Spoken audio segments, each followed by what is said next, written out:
श्री स्वामी समर्थ. आचार्य मंजुषा जोशी या युट्यूब चॅनलवरती आपल्या सगळ्यांचं सहर्ष स्वागत. आज आपण समजून घेणार आहोत तूळ राशीच्या जातकांना संपूर्ण एप्रिल महिना कसा असणार आहे. शिक्षणाच्या दृष्टीने, वैवाहिक सौख्याच्या दृष्टीने एप्रिल महिना काय म्हणतो याबद्दल संपूर्ण माहिती जाणून घेणार आहोत. परंतु तुमच्या जन्मलग्न कुंडलीनुसार तुम्हाला विवाह योग, नोकरीतल्या अडचणी किंवा इतर काही समस्या आहेत त्यावरती मार्गदर्शन हवं असेल तर त्यासाठी खाली मी माझा व्हॉट्सअप नंबर दिलेला आहे, त्यावरती यायचं आहे. तुमची जन्मतारीख, वेळ, जन्म ठिकाण माहिती नोंदवून तुम्ही नक्कीच तुमची वेळ बुक करून घेऊ शकता. आता आपण सुरू करूयात एप्रिल हा संपूर्ण महिना कसा असणार आहे या माहितीला. लग्नस्वामी शुक्र यांचं गोचर सप्तम भावातनं होतंय. या ठिकाणी शुक्रांचं गोचर जेव्हा सप्तमातनं होतं अर्थात केंद्रातनच होतं त्यावेळेस शुक्र तुम्हाला विशेष चांगली फळं देत असतात. त्यातलं सगळ्यात प्रामुख्याने प्रथम फळ असतं ते म्हणजे तुमच्या लग्नस्वामी तुमच्या प्रथम स्थानाला म्हणजे लग्नस्थानाला स्वतःच्या स्थानाला पाहतात, स्वतःच्या राशीला पाहतात, त्यावेळेस तुम्हाला विशेष चांगली फळे प्राप्त करून देत असतात. म्हणजेच हा संपूर्ण महिना उत्साहवर्धनाचा, प्रत्येक कामामध्ये बारकाईने त्या गोष्टीमध्ये लक्ष केंद्रित करणारा असा असणार आहे. त्याचबरोबर या संपूर्ण महिन्यामध्ये तुम्ही कामाचं सुनियोजन सुद्धा करू शकणार आहात. यात प्रामुख्याने सांगू इच्छिते 14 एप्रिल नंतरची स्थिती अतिशय श्रेष्ठ असेल. रवियुक्त शुक्र गोचर करतायत, त्यामुळे कुठलं कार्य किती वेळेत करायचंय, कुठल्या दिवशी करायचंय असं सगळ्या गोष्टीचं नियोजन तुम्हाला लावता येऊ शकतं. त्यामुळे दुसरा पंधरवडा कार्याचं नियोजन करणारा आणि महत्वपूर्ण कार्यात हस्तक्षेप करायला लावणारा असा असणार आहे. राशीपत्रिकेतील धनस्थानाकडे जाऊयात. कुटुंबाचं सौख्य आपण धनस्थानावरनं पाहतो. कुटुंब सौख्याच्या दृष्टीने या ठिकाणी असणारी वृश्चिक राशी आणि मंगळांचं गोचर हे अस्तावस्थेमध्ये मीनेतनं होते. आता मंगळ अस्तावस्थेमध्ये असल्यामुळे तुम्हाला कुटुंबामध्ये कलह किंवा मतभेद या गोष्टी आल्याच, परंतु यामध्ये जे सातत्य होतं, खूप मोठ्या प्रमाणात वादविवाद या सगळ्या प्रसंगातनं जावं लागत होतं. अस्तमंगळामुळे 19 एप्रिल पर्यंत तुम्हाला या सगळ्या गोष्टीतनं जावं लागेल, परंतु तदनंतर मात्र वादविवाद, मतभेद या गोष्टी कमी होऊ शकतात. तसेच कुटुंबाच्या समवेत एखाद्या आध्यात्मिक कार्यामध्ये सम्मिलित होण्याचे सुद्धा शुभ संकेत आहेत. घरामध्ये तुम्ही प्रमुख म्हणून काम करता, तुम्ही प्रमुख आहात घरातील, तर तुमच्याकडे जबाबदाऱ्या वाढलेल्या या महिन्यात प्रकर्षाने दिसतील. त्याचबरोबर तुम्हाला नवीन आव्हानं पेलावे लागणार आहेत. कुटुंबातील काही व्यक्तींसोबत मतभेद सातत्याने होत आहेत, या मतभेदांना कमी करण्यासाठी सुद्धा तुम्हाला प्रयत्न करावे लागणार आहेत. तसेच या महिन्यामध्ये मोठ्या गुंतवणुकीची संधी सुद्धा तुम्हाला उपलब्ध होऊ शकते. त्या गुंतवणुकी तुम्हाला मोकळ्या जमिनीमध्ये, स्थावर मालमत्तेमध्ये करण्याचे संकेत या महिन्यात प्रकर्षाने दिसून येत आहेत.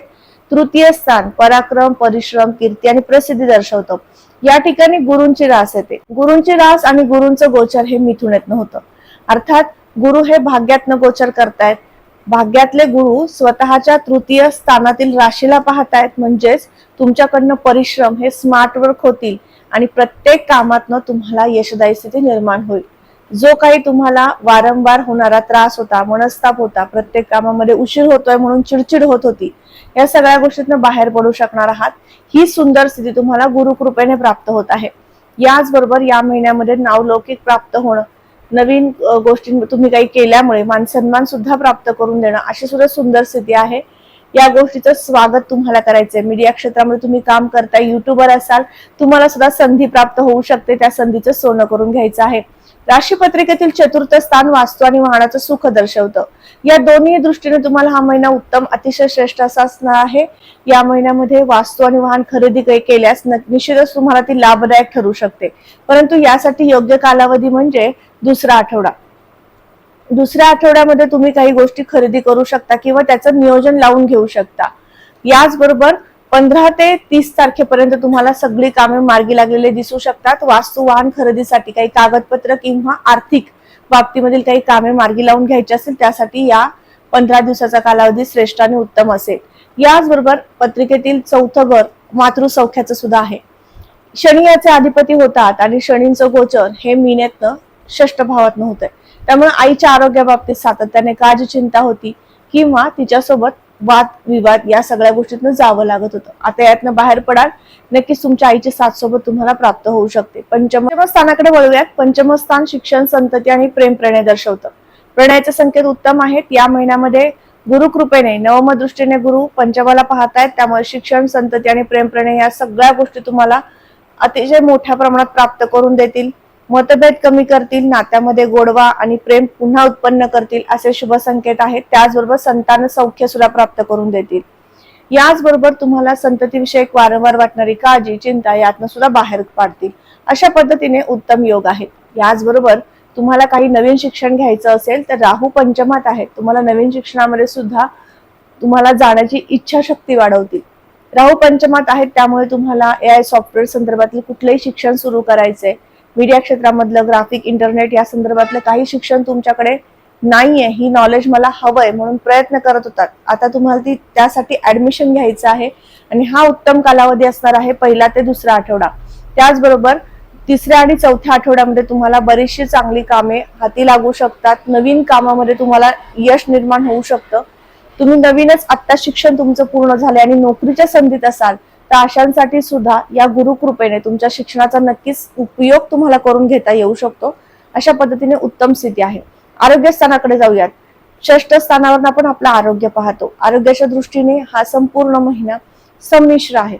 या ठिकाणी अस्तग्रहांची उपस्थिती आहे. शनी 6ष्ठात म्हणजे स्वतःच्या स्थानात आले, परंतु ते मीन राशीत नाही, त्यामुळे वारंवार सर्दी पडसे, कफ, वाताचे विकार या सगळ्या गोष्टीतून तुम्हाला काही अंश जावं लागत होतं. आता या सगळ्या गोष्टीतून बाहेर पडू लागाल. त्याचबरोबर उच्च रक्तदाबाचा त्रास मात्र तुम्हाला होऊ शकतो. जर तुम्हाला तो त्रास असेल तर नक्कीच या दरम्यान तुम्ही तुमच्या आरोग्याची काळजी घेणं आवश्यक आहे. 6ष्ठात अस्तमंगळ असल्यामुळे ज्यांना शुगर आहे अशा व्यक्तींना सुद्धा साखर वाढण्याची शक्यता आहे, त्यामुळे तुम्ही तुमच्या आरोग्याची काळजी घ्यायची आहे. गोड पदार्थ खाण्याची प्रचंड इच्छाशक्ती वाढू शकते. मंगळ आणि शनी युती जेव्हा करतात त्यावेळेस गोड खाण्याची इच्छाशक्ती प्रबळ करत असतात, त्यामुळे नक्कीच तुम्ही तुमच्या आरोग्याकडे लक्ष द्यायचं आहे जर तुम्हाला शुगर असेल तर. त्याचबरोबर 6ष्ठ स्थान हे आपण स्थावर मालमत्ता खरेदीचे योग पाहण्यासाठी पण पाहतो, तसेच आपण या स्थानावरनं रिअल इस्टेट मधील बिझनेसचे योग सुद्धा पाहत असतो. आणि या दोन्ही दृष्टीने 6ष्ठात शनी आहेत, अस्त आहेत, त्यामुळे पहिला पंधरवडा मात्र जड जाऊ शकतो नवीन खरेदीसाठी. दुसऱ्या पंधरवड्यामध्ये मात्र उत्तम स्थिती आहे, खरेदीचे योग येतील. सप्तम स्थानामध्ये असणारी मंगळाची रास आणि मंगळाचं गोचर 6ष्ठात होते आणि तेही अस्तावस्थेमध्ये, त्यामुळे या महिन्यामध्ये जोडदाराचं सौख्य संमिश्र प्रमाणात मिळेल. काही अंशी मतभेद होऊ शकतात किंवा तुमच्या दोघांमध्ये थोडस नात्यामध्ये इगो क्लेशेस होण्याची शक्यता आहे. विशेष काळजी तुम्ही घ्यायची आहे. या महिन्यामध्ये जसं जोडदाराचं सौख्य संमिश्र आहे तसेच तुम्हाला पार्टनरशिप मधील व्यावसायिक पार्टनर सोबत सुद्धा मतभेद होण्याची शक्यता आहे, परंतु हा कालावधी फार मोठा नसून येणाऱ्या 18 एप्रिल पर्यंतच असणार आहे. 18 एप्रिल नंतर मात्र मतभेद कमी होतील आणि निर्णय घेता येऊ शकतील. तोपर्यंत मात्र बिझनेसचे काही निर्णय घ्यायचे आहेत किंवा तुम्हाला वैयक्तिकरित्या तुमच्या नोकरीमध्ये काही विशेष डिसिजन घ्यायचे आहेत, नवीन नोकरीसाठी विशेष डिसिजन घ्यायचा आहे, यासाठी सुद्धा योग अतिशय मध्यम प्रमाणात असल्यामुळे कन्फ्युजन राहू शकतं. कुठली गोष्ट करू की नको ही द्विधा मनस्थिती तुम्हाला त्रास देऊ शकते, म्हणून विशेष उपासना आपण व्हिडिओच्या शेवटी समजून घेणार आहोत, त्या तुम्हाला करायच्या आहेत. या दरम्यान तुम्हाला कोर्टाची कामे मार्गी लागलेली दिसतील. उच्च पदे, अधिकार प्राप्ती असे योग सुद्धा आहेत, त्यामुळे 18 एप्रिल नंतरचा काळ तुमच्यासाठी सुवर्ण काळ असणार आहे, उत्तम असणार आहे. विशेष तुम्हाला नामांकन, प्रसिद्धी आणि प्रत्येक कार्यातली यशदायी स्थिती निर्माण करून देणारा असाच असणार आहे. भाग्यस्थान भाग्योदय होईल का किंवा भाग्याचे शुभ संकेत येतील का, या दोन्ही गोष्टी आपण भाग्यस्थानावरनं पाहतो. भाग्यस्थानाचे अधिपती बुध होता, ज्यांचं गोचर 6ष्ठात होतंय. भाग्यस्थानामध्ये गुरूंची उपस्थिती आहे, त्यामुळे शुभ संकेत तुम्हाला वारंवार मिळणार आहे. आपण समजून घेतलं. या महिन्यामध्ये तुम्हाला एक विशेष कार्य करायचं आहे, आध्यात्मिक बैठक वाढवायची आहे. या महिन्यामध्ये केलेली आध्यात्मिक उपासना तुमच्यासाठी फलश्रुती देणारी असणार आहे, फल लाभ प्राप्त करून देणारी अशी असणार आहे. प्रत्येक गोष्टीचा आनंद घेता येणं किंवा प्रत्येक गोष्टीतला आनंद शोधता येणं, या दोन्ही गोष्टी तुम्हाला खूप उशिरा मिळतात किंवा उशिरा तुम्हाला त्याची समज येते. असे काहीसे परिणाम तुमच्यावरती वारंवार होत असतात, कारण तुमची तूळ रास आहे. कुठलीही गोष्ट सातत्याने मिळावी, एकसारखी मिळावी अशी अपेक्षा होणं चुकीचं नाही, परंतु तुम्हाला ते मिळताना विलंब होतो. यामध्ये प्रामुख्याने सांगू इच्छिते, या महिन्यामध्ये तुम्हाला पहिला पंधरवडा मात्र अशा सगळ्या गोष्टीतनं जावं लागणार आहे. काय करावं, डिसिजन कुठले घ्यावेत, कुठल्या निर्णयापर्यंत पोहोचावे असे शुभ संकेत थोडेसे अल्प प्रमाणात असल्यामुळे दुसऱ्या पंधरवड्यामध्ये कामे मार्गी लागलेली दिसतील. नवीन नोकरीचा शोध तुमचा संपणार आहे, नवीन नोकरीही प्राप्त होऊ शकते असे शुभ संकेत येतील. यासोबत ज्यांना गोड पदार्थ, द्रव पदार्थ, खाद्यपदार्थ संदर्भातील व्यवसाय करायचा आहे अशा वर्गाला उत्तम स्थिती आहे. टूर्स अँड ट्रॅव्हल्स संदर्भातील बिझनेस ज्यांचे आहेत त्यांच्यासाठी सुद्धा उत्तम स्थिती आहे. याचबरोबर सोने चांदीचे व्यापारी सुद्धा सुखावणार आहेत. याचं प्रमुख कारण म्हणजे शुक्र सप्तम स्थानात रवियुक्त गोचर करतायत आणि तेही केंद्रातनं त्यांचं जे गोचर आहे ते प्रथमाला पाहणार आहे, त्यामुळे तुमच्या स्वतःमध्ये एक विशेष आत्मविश्वास असणार आहे आणि तुम्ही तुमचा व्यवसाय अधिक लोकांपर्यंत पोहोचवू शकणार आहात, यासाठी उत्तम स्थिती आहे। याचबरोबर राशीपत्रिकेतील 11वं घर लाभप्राप्तीचं आहे, शुभ संकेताचं आहे, तसेच लाभाचे योग वारंवार निर्माण करून देणारं सुद्धा मानलं जातं आणि या दृष्टीने या संपूर्ण महिन्यामध्ये तुम्हाला लाभाची प्राप्ती होईल। खर्चावरचं अधिक जे प्रमाण होत चाललेलं आहे त्यावरती नियंत्रण आणायचं आहे, कारण या ठिकाणी बुधाची रास आहे, बुध षष्ठातनं गोचर करतात, त्यामुळे मेडिकलसाठी खर्च होऊ शकतो। म्हणून तुम्हाला सुरुवातीला सांगितलं की या महिन्यामध्ये शुगर, बीपी, थायरॉइड असे काही जे आजार असतील तर त्याच्यावरती तुम्हाला कंट्रोल ठेवायचा आहे, खाण्यापिण्यावरती नियंत्रण ठेवायचं आहे, जेणेकरून तुमचे आरोग्य उत्तम राहू शकेल। तर आता आपण उपासना समजून घेऊयात, कारण लग्न स्वामीपासून 12व्या घरापर्यंत आपल्याला काय फळे मिळणार आहेत हे समजून घेतलं। आता ती फळे, चांगली फळे तुम्हाला अधिकाधिक प्राप्त व्हावेत आणि अशुभ फळांची तीव्रता कमी व्हावी म्हणून आपण उपासनेचं माध्यम घेत असतो। या महिन्यामध्ये गणपती स्तोत्र वाचन, मारुती स्तोत्र वाचन केलं तर निश्चित तुम्हाला तुमच्या मनासारखी कामे मार्गी लागलेली दिसतील।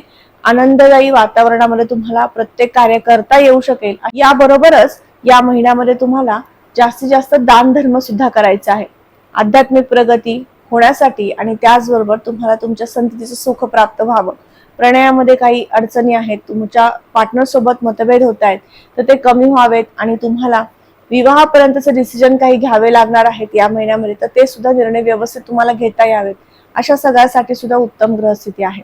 तुमच्या पत्रिकेमध्ये प्रेम विवाह योग आहे की अरेंज मॅरेज आहे हे आपल्या जन्मलग्न कुंडलीनुसार आपण एक्झॅक्ट काढू शकतो किंवा त्याच्यावरती मार्गदर्शन करू शकतो। गोचरी स्थितीमुळे आपल्याला एवढंच समजतं की गुरूंचं बळ आपल्याला आहे का, गुरु कितवा आहे आणि त्या गुरुचे आपल्याला चांगले फळ मिळू शकतं का विवाहाचं कार्य सिद्धीला जाण्यासाठी, आणि त्या दृष्टीने विचार केला तर विवाहाचं कार्य सिद्धीला जाऊ शकतं। ज्यांचे विवाह ठरतायत किंवा ठरवण्याची सुरुवात आहे, निर्णय घेण्यापर्यंत त्यांचा विषय आलेला आहे, तर अशा व्यक्तींना सांगू इच्छिते या महिन्यामध्ये विवाहाचं कार्य सिद्धीलाही जाऊ शकतं किंवा विवाहाचं कार्य तुम्ही नियोजन करू शकता। तुमच्या कुंडलीत विवाह योग आहे का हे पाहण्यासाठी जन्मलग्न कुंडली तपासून घेणं आवश्यक आहे। पुन्हा भेटणार आहे अशाच महत्वपूर्ण माहितीला घेऊन, तोपर्यंत आता आपली रजा घेते। श्री स्वामी समर्थ, जय जय स्वामी समर्थ, रामकृष्ण हरी।